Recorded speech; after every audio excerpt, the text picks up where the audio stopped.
Bonjour à tous les amis, ça me fait très plaisir de vous accueillir sur cette chaîne à nouveau. Ça fait 1 ou 2 mois que j'ai pas fait de vidéo et c'est tout simplement parce que j'en avais pas vraiment envie. Comme vous savez, normalement je fais une vidéo sur 2 sur Vive Solo et après je fais ce qui me fait plaisir. Mais là, j'étais pas trop hype de faire du survie solo. Je sais pas pourquoi, mais j'avais vraiment pas envie. Surtout que là, j'essaie de me créer une deuxième chaîne qui va constituer sur la musique, hein, parce que c'est un peu ma passion en ce moment. Du coup, voilà. Aujourd'hui, c'est le jour d'Halloween, comme vous savez. Et peut-être que je ne posterai pas la vidéo le jour d'Halloween.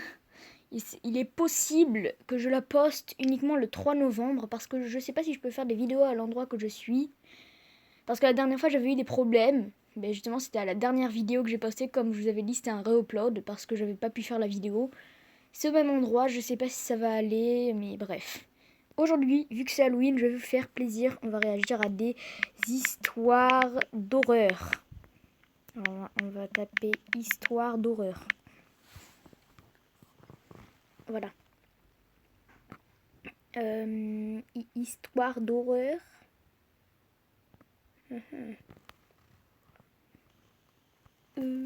Ok. Au pire, on va marquer histoire paranormale. Je sais pas. Ou histoire effrayante. Non, parce que là, histoire d'horreur, il y en a trop. 41 histoires effrayantes animées, compilation. Wansi, l'horreur animée. C'est ça qu'on veut, nous. C'est Wansi. Allez, on va réagir à Wansi. C'est parfait. Ok, Wansi, l'horreur animée. Voyons voir ce qu'on peut faire avec cette horreur. Cette horreur animée. Qu'est-ce qu'on a là? Compilation d'histoire d'horreur animée, oui. Alors, qu'est-ce qu'on a? J'ai failli mourir le soir d'Halloween, mon petit ami me terrorise. 44 minutes. Ça a l'air bien, elle est courte et le titre est intriguant. Ça m'intéresse. Allez, on va réagir à 44 minutes. Oh, le bruitage. Nancy, l'horreur animée. C'est bien. Parle pas trop fort, s'il te plaît. 44 minutes. Elle va avoir 44 minutes pour faire. Je vois toujours 44 minutes. Salut, j'écris sur ce site parce que j'ai une question qui m'obsède. À chaque fois que je regarde l'heure, je vois toujours 44 minutes. Je veux dire, les chiffres 4 et 4. Oui. Ce phénomène a commencé pendant mes 5 années de mariage avec mon mari, Adam. Je traversais une très mauvaise période à cause de l'addiction de mon mari à l'alcool. Il buvait presque tous les jours. Et notre vie commune était devenue difficilement supportable. Nous dormions dans des chambres séparées et nous n'avions plus aucune relation intime. Je n'étais clairement plus heureuse dans ma vie. Et au bout d'un moment, je n'ai pas réussi à le supporter plus longtemps. Donc un jour, j'ai pris ma fille de 4 ans sur mon dos et je suis partie sans me retourner. Comment elle court? J'ai demandé le divorce, mais mon mari n'a rien voulu entendre. En vivant loin de lui, j'ai fini par rencontrer quelqu'un après un moment. C'est à cette période que toute cette histoire a commencé. Il disait souvent qu'il voyait 44 minutes à chaque fois qu'il avait ses yeux sur l'heure. Et un jour, je me suis rendu compte que je vivais exactement la même chose que lui. Le temps est passé et mon mari a fini par accepter le divorce. En parallèle, j'ai rompu avec l'homme que je fréquentais parce que je n'arrivais pas à bien m'entendre avec lui non plus. Mais cette étrange expérience avec les 44 minutes continuait. Et ça ne s'est pas arrêté depuis. Par exemple, si je regarde mon téléphone pour voir l'heure qu'il est, je verrai 10h44. Ou alors il serait 4h44 lorsque je regarderai en me réveillant. Ça va, il est 16h29. Un jour, j'ai eu une sorte d'hallucination auditive où j'entendais mon téléphone sonner. Donc je l'ai regardé, et pareil, il affichait encore 44 minutes. Cela fait plus de 2 ans que je vis comme ça. Puis j'ai appris la nouvelle. Mon ex-mari était décédé des suites d'une hémorragie cérébrale, provoquée par son abus d'alcool. Je me suis sentie terriblement triste. Et soudainement, je me suis demandé si les 44 minutes avaient prédit toutes ces choses. Si j'avais su qu'il allait partir de cette manière, j'aurais essayé de prendre davantage sur moi. La culpabilité et les regrets que je ressentais en l'imaginant seule, souffrant et sans personne, étaient tellement forts que je n'arrivais plus à respirer. Quoi qu'il en soit, je pensais que tout allait rentrer dans l'ordre maintenant que tout ça était derrière moi. Mais je continuais à ce jour de voir les 44 minutes. Je vis en Asie, et dans la plupart des pays asiatiques, Le chiffre 4 est reconnu comme un chiffre qui porte malheur. Je suis effrayée et j'en ai marre de voir ces 44 partout. Qu'est-ce que cela veut dire? Dites-le moi s'il vous plaît, j'ai besoin d'aide. J'ai posté mon message et je n'ai pas tardé à recevoir une réponse. Elle disait: tu vois, 44 minutes n'est qu'une partie d'une journée de 24 heures. Oui. Que ça soit 1 minute, 13 minutes ou 44 minutes, ce ne sont tous que des valeurs dans une heure. D'accord. Je sais que le chiffre 4 a une signification particulière, mais le temps n'est que du temps.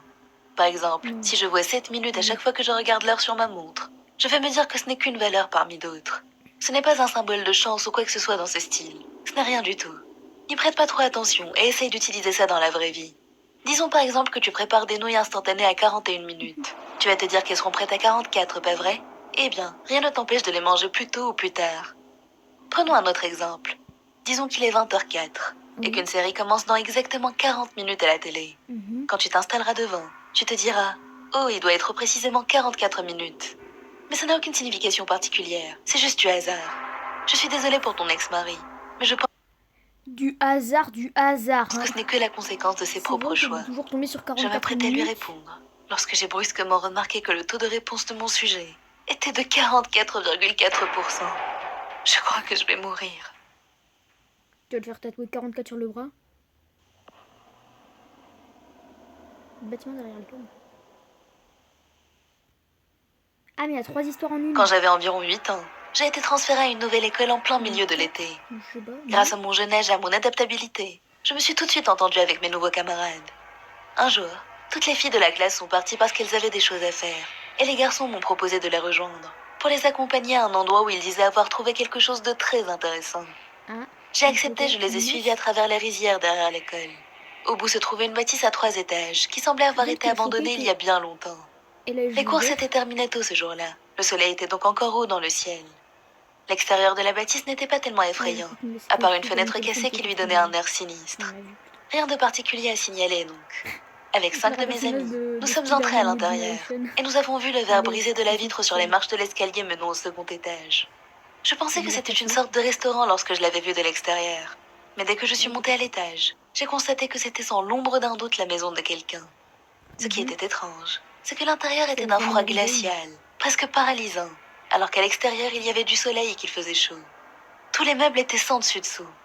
Nous sommes arrivés dans la pièce principale, et un de mes amis a trouvé un portefeuille au-dessus d'une pile de cartons. Lorsqu'il l'a ouvert, il a trouvé une carte d'identité et des billets à l'intérieur. J'ai soudainement été envahie de frissons, et effrayée, je lui ai demandé de reposer le portefeuille. J'ai tourné mon regard vers la pièce principale, et c'est à ce moment précis que je l'ai vue. Elle n'était pas clairement visible, mais il y avait une silhouette de femme dans une longue robe dansant dans la pièce. Et sautait de haut en bas, balançant ses bras d'un côté à l'autre. C'était littéralement la scène la plus terrifiante que j'ai vue de ma vie. Nous étions les seules personnes dans cette maison. Donc surprise, j'ai regardé mes amis, puis à nouveau la pièce. La femme n'était plus là. Les gars, je commence à avoir peur, partons d'ici, j'ai dit à mes amis. Ils avaient peur aussi, ils m'ont donc tout de suite suivi. Au moment où nous sommes sortis de la pièce principale, la porte a soudainement claqué fort. Qu'est-ce que c'était? C'était exclamé un de mes amis. Il a essayé d'ouvrir la porte, mais il n'a pas réussi, comme si elle était verrouillée. Au même moment, j'ai réalisé que celui qui avait trouvé le portefeuille le tenait toujours. Nous avons tous crié, nous avons couru en bas. Au moment où nous étions prêts à rentrer chez nous, l'un de mes amis a commencé à faire toute une histoire à propos de son sac qu'il avait laissé à l'étage. Nous n'avions pas le choix, et nous avons décidé qui reviendrait à l'intérieur en jouant en pierre-papier-ciseaux. Évidemment, j'étais celle qui a perdu. J'ai donc dû l'accompagner à l'étage. Une fois arrivés en haut, nous nous sommes tous les deux figés sans réussir à parler. On n'arrivait pas à croire à ce qu'on venait de voir. La porte de la chambre était ouverte. Le sac était passé au second plan, et nous avons juste couru dans les escaliers en criant de peur. Le lendemain, je suis rentrée chez moi après avoir joué avec mes amis à l'extérieur comme d'habitude. Ce soir-là, j'ai appris que mon ami, celui qui avait pris le portefeuille, avait eu un accident en rentrant chez lui à vélo. Il n'était pas grièvement blessé, mais j'avais un très mauvais pressentiment. Donc quelques jours plus tard, nous avons fini par retourner dans la maison abandonnée pour remettre le portefeuille à sa place. Et il y avait quelque chose à l'intérieur. Je peux vous assurer qu'il n'y avait rien du tout dans aucun des étages quand nous étions venus la première fois. Mais là, il y avait une poupée de bébé accrochée au plafonnier. C'est encore pire. Je n'oublierai jamais l'horreur de ce spectacle. Elle vient de cligner des yeux là. Attendez. Blague à part, elle vient de cligner des yeux. Production Wancy Studio. Ah mais c'est pas les vraies histoires. Ah d'accord. Oh j'aurais bien aimé que ce soit vrai. Surtout la poupée quoi. Oh la poupée. La poupée. Et la poupée. Et la poupée. Bon. On va regarder celle-là là. Ne faites pas confiance aux enfants. Et ce sera la dernière je pense. Faut qu'on se parle à cœur ouvert. On s'éloigne trop. Ça résout rien. Si on se blesse avec des mots. Faut qu'on se parle à cœur. Wancy. L'horreur animée. Wancy. Wancy. On dirait un mot anglais genre. Wancy. Bonjour, je m'appelle Wancy. Oui, ne faites pas de confiance aux enfants. Oui, c'est vrai. Cette histoire nous vient d'Eric. Et ce que je vais vous raconter lui est arrivé quand il avait 7 ou 8 ans. Un été, son père l'a emmené en forêt pour camper tout un week-end. Lorsqu'ils sont arrivés sur place, il y avait quelques enfants qui semblaient avoir le même âge que lui en train de jouer dans un petit parc. Il a jeté un coup d'œil à son père, et ce dernier lui a dit qu'il pouvait y aller, avant de se diriger vers la voiture pour décharger leurs affaires. Eric de son côté a rejoint les enfants, dans l'espoir de se faire de nouveaux amis. Il y avait 2 garçons dans le petit parc. Eric les a salués, et ils l'ont salué en retour. Ils s'appelaient respectivement Kevin et Graham. Le mec à droite, il a Graham a dû partir peu de temps après parce que ses parents l'appelaient. Donc Eric est resté seul avec Kevin. Ils ont traîné ensemble et ont parlé de tout et de rien, comme leur passion, combien de temps ils allaient camper, etc. Après environ 1 heure, la mère de Kevin l'a appelé et il a dû partir à son tour. Eric était sur le point de retourner voir son père, lorsque soudainement, un garçon a émergé des bois et l'a salué. Eric l'a salué à son tour, et le garçon s'est présenté en tant que Daniel. Il avait l'air très sympathique, et lui et Eric se sont tout de suite entendus. Daniel lui a demandé s'il voulait jouer à cache-cache, et Eric a accepté. Ils ont donc joué ensemble pendant un bon moment, environ 3 quarts d'heure, jusqu'à ce que Eric lui dise qu'il devait y aller. Il est retourné voir son père au camp, et lui a dit avec enthousiasme qu'il s'était fait de nouveaux amis. Son père lui a alors demandé où est-ce que ses amis campaient, et Eric lui a dit où se trouvaient Kevin et Graham. Pour Daniel, en revanche, il n'en avait pas la moindre idée, n'ayant pas pensé à lui demander. Il s'est dit qu'il le reverrait probablement le lendemain, et qu'il lui demanderait à ce moment-là. Le jour suivant, il est sorti pour voir si l'un de ses nouveaux amis voulait jouer. Kevin et Graham étaient tous les deux occupés, et Eric, déçu, s'apprêtait à retourner dans sa tente, lorsque Daniel est brusquement apparu de nulle part. Ils se sont salués et Eric lui a demandé s'il voulait de nouveau jouer à cache-cache avec lui. Le garçon a répondu oui, mais qu'il devrait jouer dans sa maison cette fois-ci. Il a dit à Eric que ce n'était pas loin, que c'était juste de l'autre côté des bois. Il l'a donc suivi dans la forêt pour aller chez lui. Il marchait depuis des lustres, et petit à petit, Eric a remarqué quelque chose d'étrange. Plus il parlait, et plus Daniel se refermait sur lui-même et devenait distant. Au bout d'une éternité, ils ont enfin quitté les bois, et Daniel a dit « On est arrivé ». Il pointait une vieille maison au milieu des arbres, avec une camionnette blanche garée à côté. Il s'est dirigé vers la bâtisse, et Eric l'a lentement suivi, mal à l'aise, et lui a demandé pour briser le silence « C'est donc ça ta maison ?» Daniel a répondu « Oui, allons jouer à cache-cache ». Le sentiment de malaise d'Eric ne cessait d'empirer au fur et à mesure qu'ils approchaient de la maison. Elle ne ressemblait pas à une maison normale, et brusquement, il a commencé à remarquer qu'il y avait des gens se tenant près des fenêtres à l'intérieur. Il a demandé à Daniel si c'était son père à côté de la fenêtre, et ce dernier a répondu « Oui, oui, ne te soucie pas de lui, il est inoffensif », tout en continuant à marcher. Eric ne savait pas pourquoi, mais quelque chose l'a poussé à ralentir. Daniel était arrivé au niveau de la porte à ce moment-là, et lorsqu'il s'est retourné vers lui pour lui demander s'il venait, Eric lui a dit qu'il devait partir. Il a fait demi-tour et a couru d'une traite à travers la forêt, directement jusqu'au camping. Il a passé les heures suivantes à regarder la télé pour se calmer, jusqu'à ce que l'ennui le gagne à nouveau. Il a décidé de retourner à l'extérieur pour aller voir Graham, mais il n'était toujours pas disponible. Il est ensuite allé voir Kevin, mais son père lui a dit qu'il était déjà parti jouer avec un garçon nommé Daniel. Dépité, Eric est retourné dans sa tente pour s'occuper comme il le pouvait. Plus tard cette nuit-là, il a entendu des coups contre l'entrée de leur tente. C'étaient les parents de Kevin, lui demandant s'ils avaient vu leur fils car il était parti depuis des heures. Eric leur a demandé s'ils avaient vérifié chez Daniel, et sa mère a répondu que non, parce qu'il ne savait pas où Daniel vivait. Il les a donc guidés, eux ainsi que son père, et quelques autres personnes à travers les bois, jusqu'à la maison de Daniel. Une fois arrivé là-bas, il a remarqué que la camionnette avait disparu. Lorsqu'ils ont frappé à la porte, il n'y a eu aucune réponse, et toute la maison semblait vide et abandonnée. Kevin n'a jamais été retrouvé pendant toute la durée restante de leur séjour. Et à ce jour, il est toujours porté disparu. Eric était persuadé, il est d'ailleurs toujours, que Daniel était une sorte d'appât pour attirer les enfants de son âge dans cette maison afin de les kidnapper. Et il était vraiment reconnaissant que son instinct ait senti le danger et les fait partir avant qu'il ne soit trop tard. C'est débile les camionnettes en vrai. Il y en a une deuxième. Ah, quand même, je me disais aussi. Cauchemar sur une île déserte. Ah. Cet incident inoubliable est arrivé à Jérémy il y a 6 ans, lorsqu'il était âgé de 15 ans. Jérémy vit aux Maldives, qui était un petit atoll d'îles sur l'océan Indien. Pendant les vacances scolaires, sa famille a décidé d'aller sur une île inhabitée pour un pique-nique. Et Jérémy était très enthousiaste à cette idée. Ce n'était pas la première fois qu'ils faisaient ça. Ils avaient l'habitude d'organiser souvent des pique-niques pour profiter de la nature environnante. Ils y sont allés en groupe de 16 au total. Il y avait ses grands frères, ses parents, ses amis et leurs parents. Lorsqu'ils sont arrivés sur l'île, Jérémy a ressenti un étrange malaise. Il n'avait aucune raison de se sentir mal. Il a donc ignoré cette sensation, se disant que tout se passerait bien. Mais il avait terriblement tort. Lorsqu'il a commencé à défaire son sac, il a de nouveau ressenti un malaise, comme si quelqu'un était en train de l'observer depuis les buissons. Mais en levant les yeux pour vérifier, il a constaté qu'il n'y avait personne. À ce stade, il a commencé à ressentir de la peur, mais il ne l'a malgré tout dit à personne, par peur qu'ils se moquent de lui ou le prennent pour un peureux, ce qu'il voulait éviter à tout prix.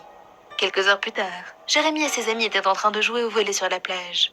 Ils étaient à fond dans leur partie lorsque la mère de Jérémy les a soudainement appelés pour qu'ils viennent l'aider. En se dirigeant vers elle, ils sont tombés nez à nez avec une femme couverte de sang, surgie de nulle part. En plus de cela, il y avait des maisons abandonnées dans cette zone. Ils ont vu la femme ensanglante et pointer le doigt vers une vieille cabane.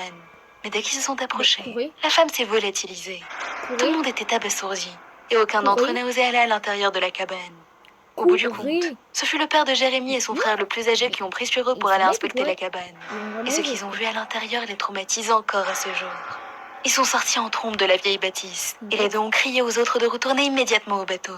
Personne n'a posé la moindre question. Ils savaient qu'il n'y avait pas un instant à perdre à ce moment-là. Leurs affaires étaient défaites, mais ils devaient s'échapper de cette situation horrible aussi vite qu'ils le pouvaient. Ils les ont donc laissés derrière. Tout le monde s'est installé dans le bateau, et le père de Jérémy l'a immédiatement démarré et s'est éloigné. Jérémy a laissé son regard se poser sur l'île derrière eux, et il a de nouveau vu le visage ensanglanté de la femme debout sur la plage, leur souriant. Il entendait la mère de son meilleur ami sangloter. Elle criait et répétait que la chose avait pris son mari. Jérémy était terrifié. Il se sentait en même temps très mal pour son ami qui pleurait aussi dans un coin du bateau. Plus tard dans la journée, lorsqu'ils sont enfin retournés à leur île principale, le père et le frère de Jérémy ont décrit ce qu'ils avaient vu à l'intérieur de la cabane. Il y avait une silhouette démoniaque au fond, avec de longues griffes, des cornes pointues, des yeux rouge sang et un corps décharné. Après avoir signalé ce qui s'était passé aux autorités, ils sont allés à leur église locale pour aller voir un prêtre. Ce dernier leur a dit qu'ils avaient eu énormément de chance d'avoir réussi à échapper à l'emprise du diable. Car s'ils ne s'étaient pas enfuis à ce moment-là, ils seraient tous morts, sans exception. Quelques semaines plus tard, la police les a informés qu'ils avaient trouvé 13 corps sans vie dans cette île, y compris celui du père de son meilleur ami. Ils étaient tous écorchés. Depuis ce jour-là, Jérémy ne s'est plus jamais aventuré sur une île inhabitée. Il préférait laisser ses secrets là où ils étaient. Tu m'étonnes. Wancy Studio. Je pense qu'on va s'arrêter là, les amis. C'était pas mal. Ouais, la dernière, j'ai bien aimé. On va lire quelques commentaires quand même, pour le plaisir. De Wancy en une semaine, je suis là 4. 4, d'accord, 4. Daniel, dans la première histoire, me fait un peu de peine. On a l'impression, avec les expressions faciales, qu'il ne prend pas du tout plaisir à appâter des enfants. On voit qu'il est forcé, il n'a pas le choix, le pauvre. Oui. Je suis d'accord. Je sais pas comment répondre à ça. Tu as bien raison, Samuel Carteronde. Trop cool histoire, merci beaucoup Wancy. C'est justement une histoire bien flippante qu'il me fallait avec une journée bien chargée. La deuxième est super, merci depuis la Côte d'Ivoire. La Côte d'Ivoire. C'est la Côte d'Ivoire. Merci. Quelque chose grâce. Fineiche grâce. Par contre, j'aime bien comment il dit. Trop cool, une histoire d'horreur après une bonne journée de travail, je kiffe. Ouais. Bon, ben, j'ai envie de dire, il y en a qui aiment les Lego, il y en a qui aiment jouer à Minecraft comme moi. Bon, ben, il y en a qui aiment les histoires d'horreur après le travail, hein, mais tout va bien. 2 choses m'ont interpellé dans la première histoire. C'est malheureusement vrai que des enfants soient utilisés de cette façon. Mais, oh, arrêtez les notifications là. Pour attirer d'autres victimes, et le design du suspect me fait beaucoup penser à Elle de Death Note. J'ai pas regardé l'animé, donc je sais pas qui c'est Elle. En tout cas, ce qui est sûr, c'est qu'il a un prénom un peu nul. Un peu beaucoup nul. La seconde histoire est un avertissement très direct sur ce qui se passe habituellement sur ce lieu. Qui s'appelle... Je ne sais pas. C'est l'île de la Palma, le truc. Merci à Larry Gretche qui a une tête de zombie. C'est génial. Oh my god, merci beaucoup, je l'attendais avec impatience. Sakura the Wolf Demon. Elle est en glitch, là. Ne faites confiance à personne, c'est comme ça qu'on survit dans ce monde. C'est super, c'est-à-dire que tu dois vivre à l'écart, sur l'île aux serpents, où tu vas te faire bouffer par des anacondas. C'est génial. One est la meilleure chaîne d'horreur animée avec Daenis. Ah, parce qu'il y en a d'autres. Mais merci de m'informer. Hein. Prochain Halloween, je réagis à Daenis. Cette histoire était vraiment très terrifiante. Très. Alerte, alerte, double alerte. Ne faisez jamais confiance aux enfants, même si j'en suis un. D'accord ? Eddie, ne faites pas confiance aux enfants, même si elle en est un. D'ailleurs, les amis, faites-moi confiance. Ne faites confiance à personne. Vous avez 4 heures pour analyser ce que je viens de dire. Voilà. On est d'accord que Daniel de la première histoire ressemble grave à elle dans Death Note. Oh là là, le gars il est fan d'animé, hein. Death Note, MHA, My Hero Academia pour les adultes. Hein. Je l'attendais toute la journée. Lighties, si vous êtes d'accord. Je pense qu'on va s'arrêter là. C'est pas ce que j'appelle sympathique, mais bon, j'adore vos histoires. 1 minute 12. Que Daniel. Il avait l'air très sympathique. Et lui, oui, Eric. c'est vrai. Oui. Bon, ben les amis, on va terminer sur cette magnifique image d'un gars triste et d'un gars content, d'un gothique et d'un non gothique, devant des buissons. Voilà, c'est très coloré. Voilà. Du coup, j'espère que cette vidéo vous aura plu. Moi, je l'ai beaucoup appréciée. Voilà, je sais pas quoi dire d'autre à part... du coup, maintenant, ce sera plus une vidéo sur 2 sur Vifa Solo, forcément.